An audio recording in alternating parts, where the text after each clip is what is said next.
Во студиото на Здраво Македонија, по 9 часот се дружиме со доктор Андријана Наческа, пластичен хирург, музичарот Мишел Трајковски и Весна Кираџиева, атлетичарка, авторка и политички активист.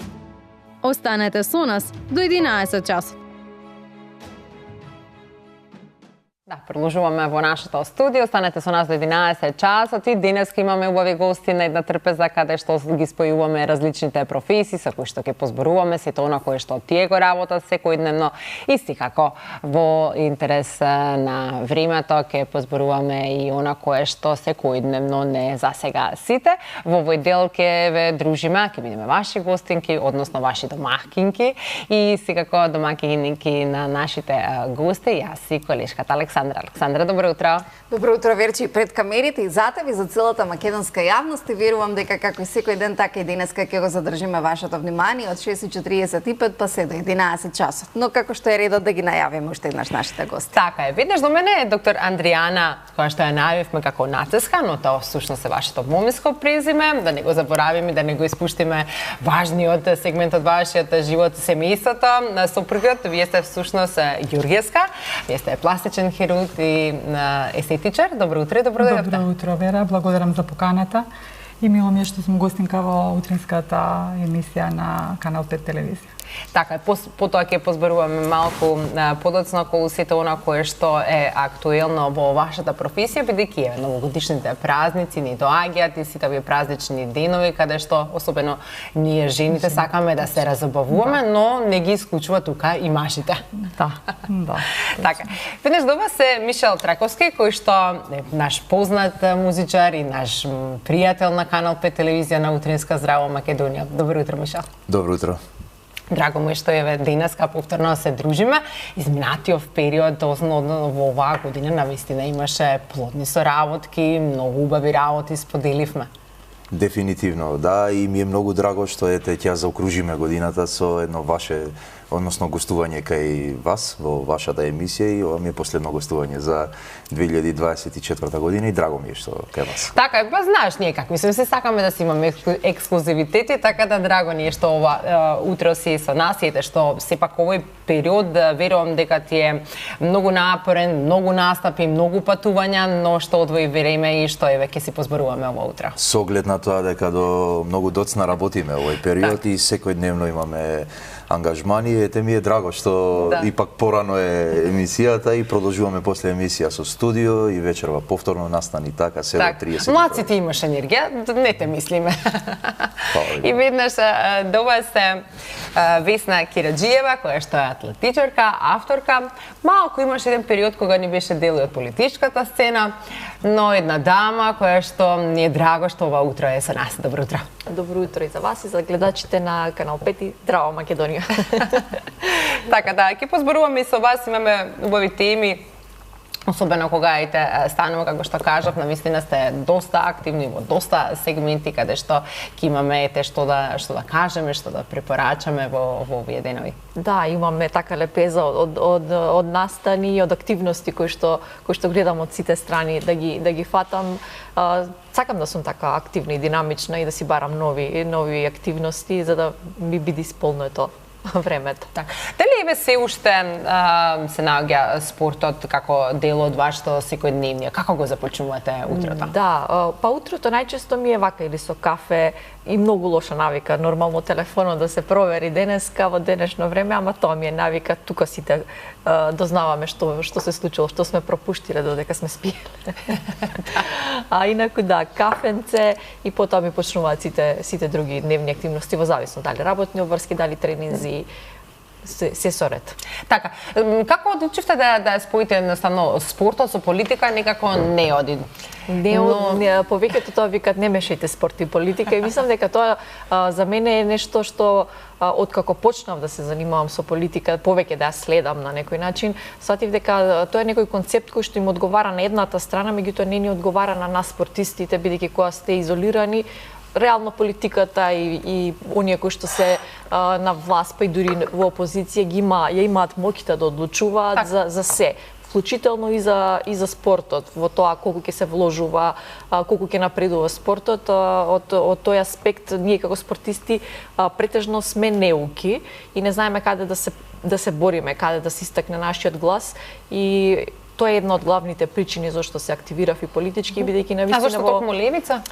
Во тоа време сметав дека е правилна одлука. Сега, од оваа дистанца, гледам дека многу работи погрешно ми биле представени, односно сум имала погрешна перцепција за тоа. Затоа излеговте? Затоа излегов, затоа што во тоа време бев, да речеме, примамена од настапите на лидерите на таа политичка партија, кои што во тој момент делува дека се нешто поинаку, дека нема има повеќе како млади ликови кои што сакаат да се докажат, меѓутоа кога веќе влегов внатре, гледав дека многу малку останавме тие кои што искрено се боревме за подобри услови на генерално на народот на Македонија, за општо добро, дека всушност сите ние сме се бореле за, да речеме, шака луѓе да влезат, да седнат во фотелите, да имаат одредена позиција. Да имаат позиција и да си седат удобно во позиција, да немаат никаква борба, да не ја ставаат, да речеме, главата во торба.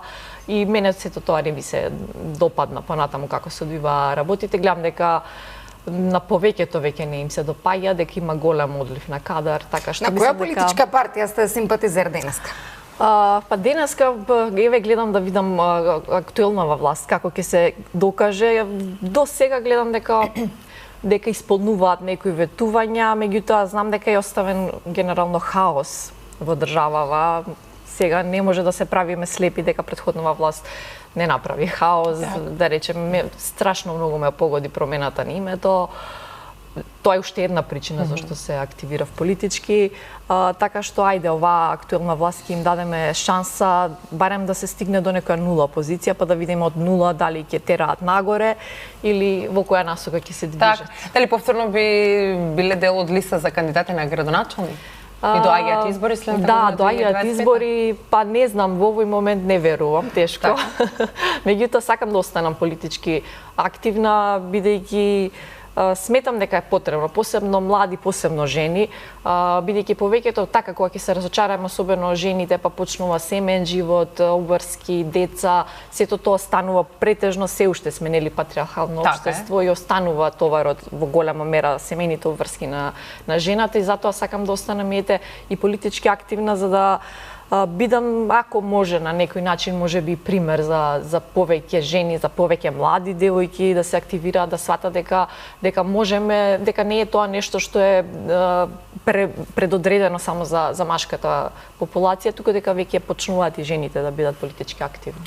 Мислам дека е добра комбинација. Треба да ги има и мажите, треба да има жените, во нешто се подобри мажите, во нешто ние сме подобри жените и добро да сме сите тука заедно. Миксо заедно. Па сепак заедничко општество е, го делиме заедно, 50% се машки, 50% се жени. Дека има промени, се докажува секојдневно, имаме председателка на државата, имаме градоначалничка, така да верувам дека промените допрва ни предстојат. Мишел, докторке, кога сме кај политиката, колку би сакале да сте активни за да направите промена која што ни е потребна во општеството? Повелете. Мишел, ќе остави дамите прво да одговорат. Што се однесува до политиката, јас сум во здравството и како е вклучена, не можеме да кажеме дека не е. Во здравството точно, да, политиката е вклучена во здравството. Имаме многу лекари кои што лекари, многу политичари, многу лекари. И актуелно е тоа сега, постојано се зборува здравството некако во фокус на политиката станува изминатиот период. Да, здравството, да, можеби е во фокус на политиката, многу лекари влегуваат во политика за нормална позиција. Во здравството лично јас сум политички неактивна и не сум многу заинтересирана за политиката. Што се однесува до актуелната состојба сега во нашата држава, повеќе сум наклонета кон ова политичката партија која што е сега на власт, бидејќи посебно минатата во здравството направи многу голема штета и голем хаос. Така. Еве, кога сме кај здравството, вие повеќе сте во оној дел на убавина естетика, пластичен хирург, како што кажав, ни доаѓаат убави денови, убави празници, каде што жените, а секако и мажите, сакаат па ете да бидат убави, да се разубавуваат. Имаме овој страшен тренд каде што се користат најразлични производи. Точно. Колку, да речеме, нашиот народ е едуциран, на која возраст треба да се почне да се користи нешто како што е ботоксот, тие филери, пополнувања, што јас и не знам точно што се има во естетиката. Да, естетиката е на голема гранка, таа е всушност комбинирана и хируршка и нехируршка процедура, значи е во склопи на пластична реконструктивна хирургија, естетиката е во склопи на дерматовенерологијата, кај нас и доктори општа пракса работат естетика, веројатно и секаде во светот. Ние сме мала држава, народот е тој што е. Кај нас секогаш трендовите доаѓаат покасно од странство, но ние ги следиме светските трендови и се трудиме на пациентите, посебно на жените, бидејќи кај нас мажите помалку се заинтересирани за одредени процедури, да им го понудиме тоа што е најдобро. На пазарот има нормално многу производи, сега како никогаш порано ни се достапни многу светски марки, речиси сите што се присутни во Европа и во светот се присутни кај нас. Значи, изборот е точно на пациентот, меѓутоа, од моето искуство, многу девојки и жени доаѓаат, а не знаат, прво не знаат што сакаат, и друго не знаат со кои препарати би се постигнал најдобриот ефект. Мислам дека едукација, треба да се работи малку на едукацијата во однос на грижа и нега на кожата. Знаат ли да послушате стручен совет, а не од некоја пријателка или нешто што прочитале, нели? Не, они обично доаѓаат по препорака на пријател кој што има позитивно искуство или некогаш доаѓаат информирани од тоа што го прочитале или го виделе на телевизија, Инстаграм, по мрежите, по социјалните мрежи. Меѓутоа, моето искуство е такво да они го слушаат советот што ќе им го даде докторот и тука некаде на средината најчесто се наоѓаме да бидеме задоволни и ние како доктори и пациентот во услугата што ја бара. Затоа што секој лице предпоставуваме различна кожа и не за секој е соодветен секој третман со кој што дошле да го побараат. Задоволни ли се по тоа до кога ќе послушаат совет од стручно лице како од вас дека ќе им предложите нешто што треба да го направат?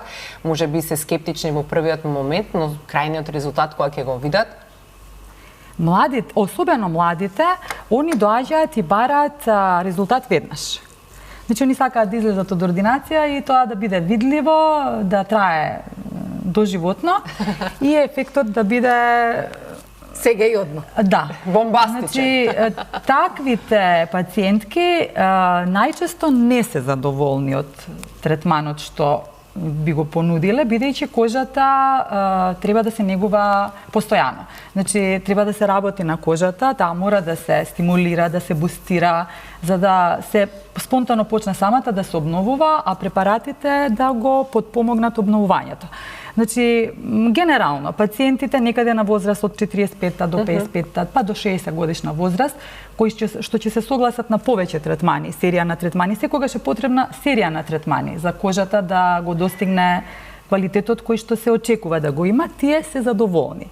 Меѓутоа, некој што сака ефекта има веднаш, а ние понудиме нешто што е по-квалитетно, по-здраво, по-природно, некогаш се случува да излезат незадоволни и нормално да сменат доктор или да сменат ординација. Така. Мишел, да не го забораваме прашањето околу политиката. Верче, Мишел беше доволно простор да размисли и да ни одговори. Бидејќи доста музичари влегоа во светот на политиката за да направат промена, но кој е вашиот став и мислење? Мишел, како млад, надежен? Да, активен не сум бил политички до сега и мислам дека не е паметно да се вклучам во политиката, бидејќи јас како музичар, хармоникаш и изведувач во текот на целата година настапувам буквално каде што присуствуваат сите политичари. Така. Имам свирено на сите премиери до сега, на сите министри до сега и наша цел е да направиме забава. Ти имаш благородна работа, ти ги сплотуваш луѓето. Буквално така, па се надевам дека шириме позитивна енергија и ги расположуваме луѓето, а во делот на политичка партија Јас сум секогаш за онаа музичката политичка партија да биде на првото место, давам поддршка секогаш на ЗАМП за авторските права. Сега се бориме за да се оформат изведувачките права. Така, да кажем, одлично функционираат во соседна Србија, каде што верувам имате комуникација со вашите колеги, каде што од тоа здружение едноставно сите она како авторско право следуваат одреден хонорар, за да тоа се исплаќа и навистина имаат корист музичарите за да нели сепак за финансии се потребни за да се твори, за да се направи спот, музика и така натаму, не е тоа. Секој има сметки дома кои што треба да ги плати. Зошто кај нас не функционира? Не е дека ова здружение не постои во текот на годините. Сите сме правеле некои прослави каде што доаѓа тој еден формулар каде што треба да се попонат песните, изведувачите, што ќе треба и каде што треба одредена сума да се плати. Зошто некако тоа стихино не функционира кај нас? Па не знам, тоа до сега според мене функционирало индивидуално од страна на одредени композитори кои за време на тие настапи најчесто во тие списоци од 50 песни ги запишувале само нивните авторски песни за кои верувам дека 99% од тие песни не били изведувани и на таков начин се заработувало. Секоја чест за оние кои вистински реално си ги заработуваат парите. Борбата е во делот на авторските права да се даде можност и реално да се направи пресметка во текот на целата година каде вистински се изведувале песните. Добро е да се наредат сите тие работи, бидејќи ќе ни бидат мотив плюс да создаваме авторска музика и на крајот на годината нели да ни бидат исплатени реални средства во тој дел. За сега се финансираме сами. Зошто во македонските ресторани на предновогодишните прослави најмалку се свири македонска музика? Последна на прославата на која што ние бевме во ресторанот исклучително музика од соседите, а македонската музика беше застапена во 2% да кажем. Па не дека имаме нешто против од сите наши околни соседи да нели да бидат застапени, но некако како да застанува нашата музика да си ја свириме што се вели онака секојдневно. Интересно прашање ова и редовно го дискутираме со нашите колеги. Имаме илјадници македонски песни. И тоа какви? И некако, знаете, ние го пратиме оној балкански тренд и мислиме дека треба тоа да го приложуваме. Например, еве, последен настап наш беше во Охрид, во хотел Тино и 90% од вечерта форсиравме македонска песна. Имаше претежно млада публика и поминавме одлично. И сите ги знаат песните. Што ќе им сервираме, тоа ќе слушаме. Тоа сега сакав да кажам. Дефинитивно. Дека и нови некои песни. Така, кои што го креирате, имаме многу и весели, и тажни, нели, песни каде што може навистина да се направи еден репертоар. Секако, не дека не треба да бидат вклучени и другите изведувачи од околината, но ете, некако да си дадеме можност на нашите, како што велиш, за да творите повеќе, да создавате. Ако не и песните кои што сега се создадени, ако немаат можност да се изведуваат, како ќе заживеат? Да, дефинитивно треба да им се даде простор и јас кога веќе сме нели кај оној политичкиот момент би сакал некако, ајде да речеме, индиректно, не директно инволвирам во сето тоа, да помогнам на еден начин македонската музика да биде што позастапена на медиумите. Ако сме создале некое квалитетно парче на музика, квалитетен видеоспот, јас би се залагал да се форсира на медиумите. Доволно е да се понуди, па да проценат телевизиските медиуми, куќи, дали вреди и слично, но за да стигне до понуда, треба да се создаде квалитетен проект. Така да тоа е еден цел процес. А во делот на српската, бугарската музика, хрватската и така натаму, знае да се случи по некој хит да отсвириме. Ипак не сме оние музичари кои мразат туѓа музика, ипак некој сме живееле сите во една држава каде што тие хитови се разменувале. Само јас на различни генерации доаѓаат на прославите, навистина не може да се изостави таа музика. Јас би да што повеќе се форсира македонската музика и сметам дека кога ќе дојдат српски, бугарски и хрватски изведувачи кај нас, би било добро некојаш да испеат неколку македонски песни со цел да направиме на размена на хитови.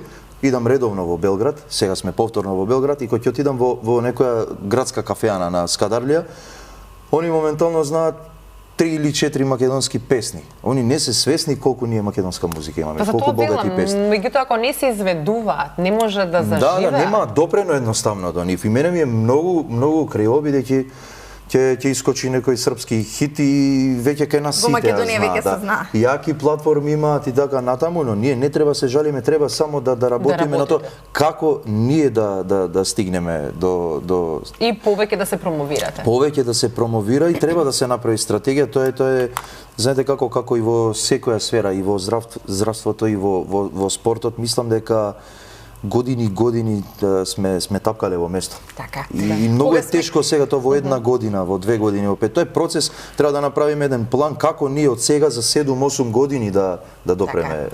Кога сме кај Последниот, македонската музика, која ви е омилена македонска песна еве на сите?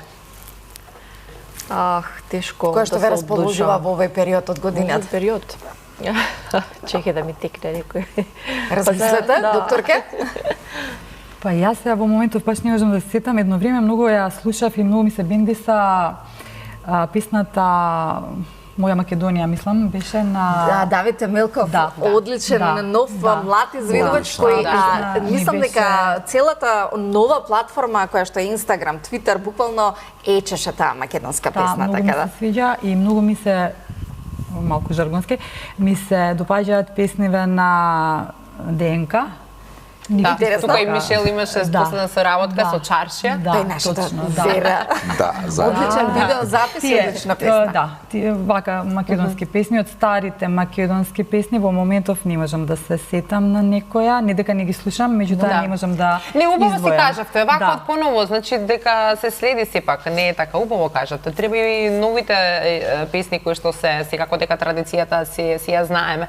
Мишел, кога сме кај традицијата, го спомена Белград и негде каде што сега со Јана, вашата последна со работка со Јана Стојановска, прекрасен спот, убава песна Висник, па сте поканети во Белград, во Ателје 212, кај што треба да настапите, за каква соработка ве станува збор, да ги прошириме нели границите. Така, значи Јана веќе неколку години поред настапува на Глумците пеат во Белград, оваа година ќе се одржи во Ателје 212 и ете ме поканија и мене да ја придружувам Јана и да отсвириме, да отпееме нешто заедно и ми е особено драго што ќе презентираме македонска песна. Така. Да презентирате нешто вака поново, не само она што го знаат, за да нели има простор и понатаму да се шири, да се разменуваме нешто убаво.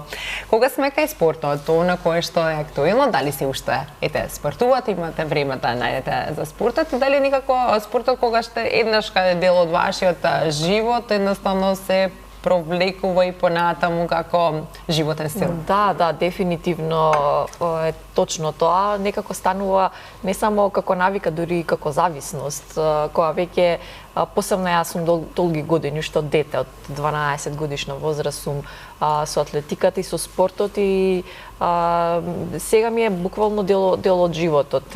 Некако не можам дури ни да замислам како би било да поминам една недела без да има барем еден тренинг, меѓутоа да, редовно сум си во тренажен процес, дефинитивно не се подготвувам во полна парја како што тоа сум го правела пред 2-3 години кога буквално професионално се занимавав, кога бркав рекорди, олимписки норми, резултати. Сега ми е по релаксирано во тој поглед, повеќе уживам и на трките, се уште нели учествувам, се пријавувам. Скопски маратон секогаш е предизвик, мислам и за пошироката јавност, мислам дека тоа е еден од најпопуларните кај нас и драго ми е што стигнавме до тоа ниво, бидејќи јас сум од самите почетоци и тука и па и организацијски сум во голема мера ангажирана да им помагам. Мислам дека од година на година се зголемува свеста, луѓето сака да се вклучуваат. Да. Кога почнавме, ние бевме, не знам, стотина учесници на Скопскиот маратон и сега тоа низ скопските улици кога се затворени големи булевари, стотина луѓе изгледа како двајца без тројца. Прво ќе нели има они кои што трчаат со појак ритам, ќе се одвојат од групата, па имате група позади од 5-6 луѓе и мислам дека и за луѓето кои што не беа едуцирани, што се случува, буквално им беше сега ни ги затварате булеварите за 5 души, што е ова, како ние ќе се движиме, ама мислам дека и сепак на вистина е потребен простор и време и наша задача беше да го едуцираме и народот, бидејќи никој не го знае тоа од старт. Бидејќи да речеме бостонскиот маратон повеќе од 100-150 години направија како го организираат и сега ние не можеме да се споредуваме па како таму е прифатено. Прифатено е бидејќи на почетокот не било прифатено, меѓутоа и таму си течел тој процес на едукација, кој што ние сега го имаме последниве 9-20 години во Македонија и мислам дека веќе ги навикнавме луѓето и не само тоа, веќе секоја година бројот на учесници расте и тоа е само по себе показател дека веќе ја менуваме менталитетот и свеста на луѓето. И начинот на живот. Па да, веќе мислам дека и теретаните се полни. Порано јас кога ќе излезев на Кеј бевме ние 5-6 души што сме атлетичари, буквално професионални атлетичари. Сега немаше рекреативци. Немаше рекреативци, да, точно. Сега е полн Кејот. Дури некогаш кога ќе се враќам и доцна навечер, па дури да врне во 10 часот ме фатило дожд, јас да се враќам со велосипед, ќе забележам дека дури во 10 часот навечер и да врне и да е ладно, има некој да трча на Кејот, што ми е онака навистина позитивно, за мене тоа е позитивно. Така, кога сме кај маратоните, докторка, која е најдолга некоја операција, како е пластичен хирург која што сте ја направиле? Може би било некоја комплекса, бидејќи сега пластичната хирургија за жал не се прават секој пат поради естетика. Генерално најголемата проблематика на клиника за пластична и реконструктивна хирургија се кожните карциноми, туморите на кожа, меланомите и огромен дел од нашата патологија, поточно итна патологија, тоа се итните случаи, односно повредите на претежно горни екстремитети, понекогаш во тек на некоја сообраќајна несреќа и најдолготрајните кај нас операции се всушност од хитната патологија поврзани со реконструкција на дефектите на шаката, кога имаме засегање на васкуларните елементи, да кажам. И еве сега уназад, баш и вчера разговарав со колешката моја, имавме, а што се однесува до должината на операција, на едно последно дежурство пред одмор, тоа беше август месец, имавме пациентка од Прилеп, повредена со машина за мелење ајвер во фабрика, со повреда на шака. Тоа беше покомплексна операција, во која беше вклучен и травматолог, специјалист васкуларен хирург, и таа интервенција траеше некаде 6,5 часа. Како заврши истата? На моје огромно задоволство и на задоволство на мојата асистентка, морам да ја спомнам, доктор Тамара Ѓорѓевска, која што ми асистираше и која што потоа премногу се даде и се грижи за пациентката. Она дојде по 6 месеци кај нас на контрола и е во една одлична состојба, раката е функционална. Тоа е убаво да се сподели. И тоа е нешто што е најважно. Да, така. Мишел, кога сме кај маратоните, која е некоја најдолга свирка која што си ја имал? Имало многу такви, али една можам да издвојам повторно во Охрид, кај ни наши пријатели од странство. Почнавме негде околу 16 часот, а завршивме негде околу 05. Навистина долго. Тука за жал ќе мора да направиме една кратка пауза. Останете со нас, идеме малку со реклами и се враќаме повторно во студио со нашите гости.